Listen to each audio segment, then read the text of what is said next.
আমার আল্লাহর দরকার।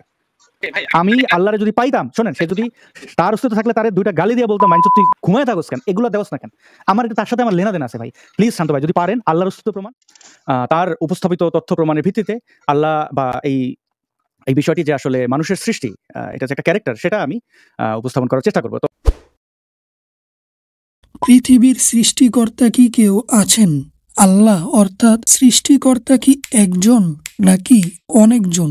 নাস্তিকরা এসব প্রশ্ন ছুড়ে দিয়ে সাধারণ মানুষের মনে সংশয় ও সন্দেহ সৃষ্টি করে, আর সাধারণ মানুষও নাস্তিকদের ভুলভাল যুক্তির ধোঁকায় পড়ে ঈমান হারা হয়ে যায়। তাই আজকের এই ভিডিওতে নাস্তিকদের সেই বিভ্রান্তি ছড়ানো প্রশ্নের যৌক্তিক জবাব দেব ইনশাআল্লাহ তাআলা। কোরআন হাদিসের কোনো প্রমাণ দেব না।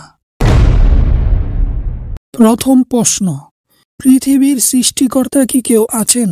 এর উত্তর বোঝার আগে আপনাকে জিজ্ঞেস করি, বলুন তো, আপনি যেই মোবাইলের মাধ্যমে এই ভিডিওটি দেখছেন, সেই মোবাইলের camera, power button, screen, charge option সহ পুরো মোবাইলটি কি নিজে নিজেই সৃষ্টি হয়েছে?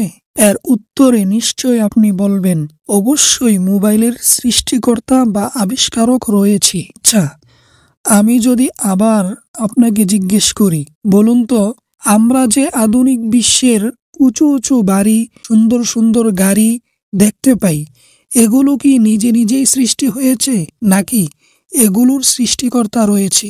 এ প্রশ্নের উত্তরেও আপনি বলবেন, অবশ্যই অবশ্যই এগুলোরও সৃষ্টিকর্তা রয়েছে। প্রিয় বন্ধুগণ, তাহলে বোঝা গেল আমরা যা কিছু দেখতে পাই সবকিছুই কেউ না কেউ সৃষ্টি করেছেন। এবার আপনি একটু চিন্তা করুন তো, এত বড় আসমান, জমিন, পাহাড়, পর্বত, নদী, নালা, গাছপালা সৃষ্টিকর্তা ছাড়া কিভাবে সৃষ্টি হওয়া সম্ভব? কিভাবে সূর্য প্রতিদিন তার নিজ পথে উদিত হয়ে সন্ধ্যায় ডুবে যায়? কিভাবে নিজে নিজে শক্ত আমের বড়া ফেটে নরম কচি গাছ অঙ্কুরিত হয়? কিভাবে অখাদ্য মাটি থেকে মজার মজার ফল ও খাদ্য সৃষ্টি হয়? এগুলো সৃষ্টিকর্তা ছাড়া কিভাবে নিজে নিজে সৃষ্টি হওয়া সম্ভব? প্রিয় বন্ধুগণ, উপরের আলোচনা একটু চিন্তা করলেই বোঝা যাবে, অবশ্যই অবশ্যই পৃথিবীর সৃষ্টিকর্তা রয়েছেন। অতএব সৃষ্টিকর্তা নিয়ে আর কোনো সংশয় রইল না।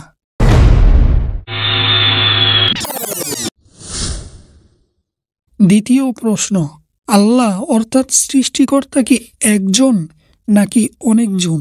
এর উত্তর বলার আগেই বলে রাখি, পৃথিবীতে আমরা বিভিন্ন সময় ক্ষমতাধরদের মাঝে বিভিন্ন বিষয়ে দ্বন্দ্ব, তারপর যুদ্ধ বিদ্রোহ দেখতে পাই। ইতিহাস পড়ে জানতে পাই, প্রায় শুরুর জামানা থেকেই এ যুদ্ধ বিদ্রোহ চলে আসতেছে।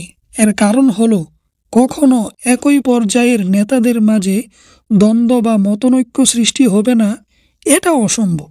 এবার বুঝুন, যদি ধরে নেই সৃষ্টিকর্তা অনেকজন, যেমন সূর্য একজন সৃষ্টি করেছেন, চন্দ্র আরেকজন সৃষ্টি করেছেন, তাহলে পৃথিবীর নেতাদের মতো সৃষ্টিকর্তাদের মাঝেও আমরা লড়াই, যুদ্ধ, বিদ্রোহ দেখতে পেতাম।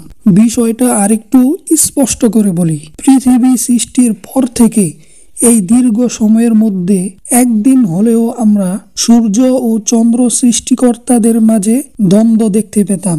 যেমন চন্দ্র সৃষ্টিকর্তা বলতো, আজ থেকে চন্দ্র ও রাত থাকবে পুরো 24 ঘন্টা, তারপর সূর্য ও দিন থাকবে 24 ঘন্টা। এখন থেকে এভাবেই কিছুদিন চলতে থাকবে। কিন্তু তখন সূর্য সৃষ্টিকর্তা বলতো, না, সবসময় যেভাবে চন্দ্র সূর্য চলে সেভাবেই চলবে। কিংবা এক সৃষ্টিকর্তা বলতো, আজ থেকে সূর্য পশ্চিম দিক থেকে উদিত হয়ে পূর্ব দিকে অস্ত যাবে। তখন আরেক সৃষ্টিকর্তা বলতো, সূর্য উত্তর দিক থেকে উদিত হবে। আর আরেক সৃষ্টিকর্তা বলতো, না, যেভাবে সবসময় সূর্য উদিত হয় সেভাবেই উদিত হবে।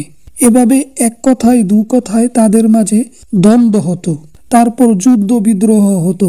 প্রত্যেক সৃষ্টিকর্তা তার অনুসারীদেরকে নিয়ে বিরোধী সৃষ্টিকর্তার মোকাবেলায় নেমে আসতো।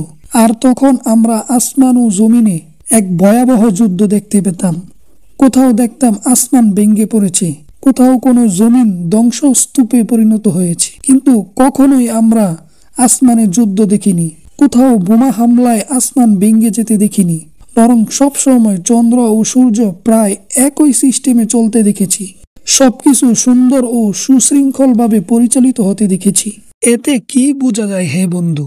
একটু চিন্তা করলেই বোঝা যায় সৃষ্টিকর্তা একজন বলেই সবকিছু সুন্দরভাবে চলছে, আর তিনি হলেন মহাপরাক্রমশালী আল্লাহ। তার সমকক্ষ কেউ নেই বলেই আসমানের কোথাও যুদ্ধ হয় না, সূর্য পশ্চিম দিক থেকে উদিত হয় না, বরং একমাত্র সৃষ্টিকর্তা মহান আল্লাহ তাআলা যেই সিস্টেম দিয়েছেন সেভাবেই চলছে পৃথিবী, এবং কিয়ামত পর্যন্ত সেভাবেই চলবে। হে বন্ধু, ঈমান আপনার, আর তা হেফাজত করার দায়িত্বও আপনার। তাই নাস্তিকদের যুক্তির ধোঁকায় পড়া যাবে না। মনে সংশয় সৃষ্টি হলে বিজ্ঞ আলেমদের কাছে গিয়ে বিষয়টা স্পষ্ট করে নিতে হবে। আল্লাহ তাআলা সকলকে হেফাজত করুন। ভিডিওর লিঙ্কটা কপি করে কমপক্ষে 3 জন বন্ধুর মেসেঞ্জারে পাঠিয়ে দিবেন এবং লাইক কমেন্ট করে আপনার মতামত জানাবেন।